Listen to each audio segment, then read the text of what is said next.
Senator Mohammed Ali NDUME, APC, Borno South, has faulted the granting amnesty to repentant Boko insurgents. Daily Times recall Operation Safe Corridor had granted amnesty to repentant insurgents after undergoing a 6-month de-radicalization, rehabilitation, and reintegration program. Addressing newsmen in Abuja during the weekend on his findings after touring different villages and towns within his constituency, NDUME said it was wrong to grant amnesty to terrorists when the war is still far from over, positing that such arrangements cannot bring the required peace. The war must be over before we start doing that. The military could open up the corridor, allow everybody to enter and start profiling them and keep them somewhere as prisoners of war and train them. The current arrangement where the repentant insurgents are granted amnesty without apologizing to the victims and the state cannot bring about the required peace, he said. NDUME said more resources should be channeled to resettling the victims of insurgents. He also alleged that the soldiers fighting insurgents in Borno were engaging in humanitarian activities. NDUME said, despite the difficult challenges confronting the military operation in my area, the soldiers deployed to fight the insurgents have been very wonderful. As at Ngoshi, for instance, the military personnel there, apart from repelling the attacks from the insurgents, have mobilized resources to start rebuilding through direct labor houses that were destroyed by these Boko members. The soldiers did not know the owners of the houses they are rebuilding. So guys, you see that those in the IDP camp now, they have come out crying out that they are hungry. And somebody is asking a question that with the way the government has said, yes, they have done this, they have done this, they have done that, then what are these people still looking for? What are they still doing in IDP camp? What are they still doing there? This issue of giving amnesty to these Boko members is what everybody has been condemning. But the government will not do anything. But Gabashi will come out and tell us, oh, the president is the one who, has a listening ears. He listens to the masses, because Obasanjo came out and said, this is a failed state. They said, oh, Buhari is this, Buhari is that. But in reality, we know that they are just deceiving themselves. They are deceiving themselves. People are crying, they are suffering.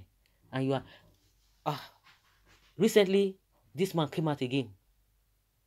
El-Rufai, he said nobody should look down on them. Nobody should underrate them, because these people can still be, lawmakers, they can still be top politicians, they can still be top stakeholders in this country. You can imagine such a statement. So what are you talking about? That nobody should just look down on them.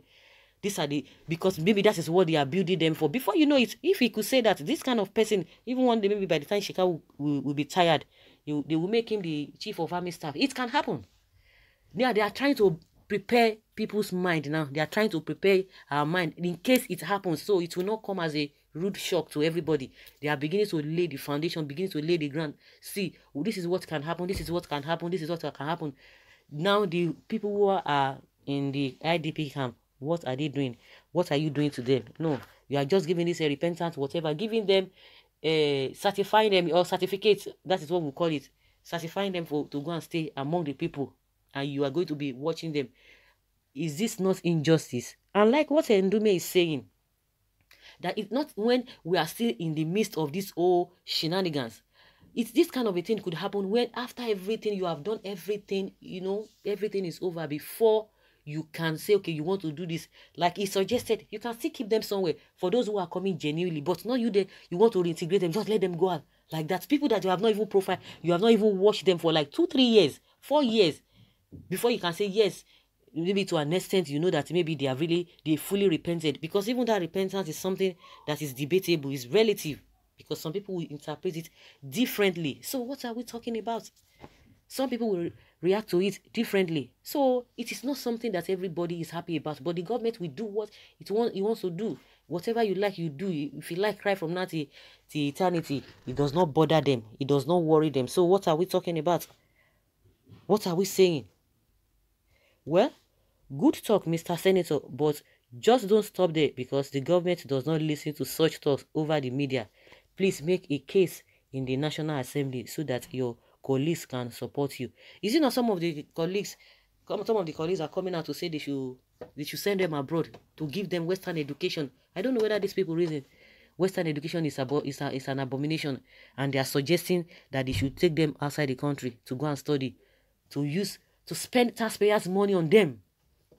Taxpayers' money to spend it on them. Well, the sponsors of Boko are coming out one by one. Are you supposed to tell your constituency or confront the Senate? Where were you when the bill was first read? Enough of these guys, because better remain quiet if you know that you cannot say it on the floor of the Senate. Maybe you have said this, who knows? But it's beginning to tell people that, oh, I'm not in support. I'm not among the people who is supporting it. Oh, maybe that's what he's trying to say. But I believe he must have said it on the floor of the Senate, for the benefits of the doubt. Let us say he has said it. And somebody said, oh, the government does not listen. Who said the government does not listen? Those who have been making statements and they have been arresting them, DSS have been inviting them, and police have been arresting them. Did they go to the government? They hear all these things. They even anywhere he says it, to me, it's inconsequential. It's not in as much the message has been passed, and they will hear. They've all heard it. Even if he goes and meet them, if they don't accept what he's saying, is it every meeting that they hold with them that they will agree to?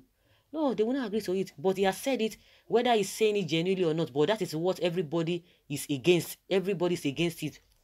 So the government or those who are in position to do the right thing, they've heard him.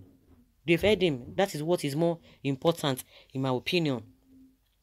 When the stipend given to them, it is just an appreciation for a job well done. Someone says, speak loud to this zoo. Speak loud. He's spoken. They've heard him. It is for them to do the right thing. It is for them to do the right thing. Of course, he's in their party. They will not invite him. DSS will not invite him. But if it were to be another person from opposition, they will invite him now, and say, oh boy, what are you saying? Mr. Man, what are you talking about? Come and explain yourself. DSS will hear that. But see the incident that happened in Abuja. After getting first-hand information, yes, they didn't have. Until these people struck, they are reactive. They are not proactive. I don't know whether it's a deliberate act or maybe it's a kind of a spirit that just envelopes them, that they should not do the right thing. So the man has spoken. If they let them hear. If they don't like, let them not hear. But what I believe is that at the appropriate time, Nigerians have been crying for a very long time. At the appropriate time, these people, posterity will judge them. Posterity will judge them. So leave your comment, guys, below in the comment section and let's have your take.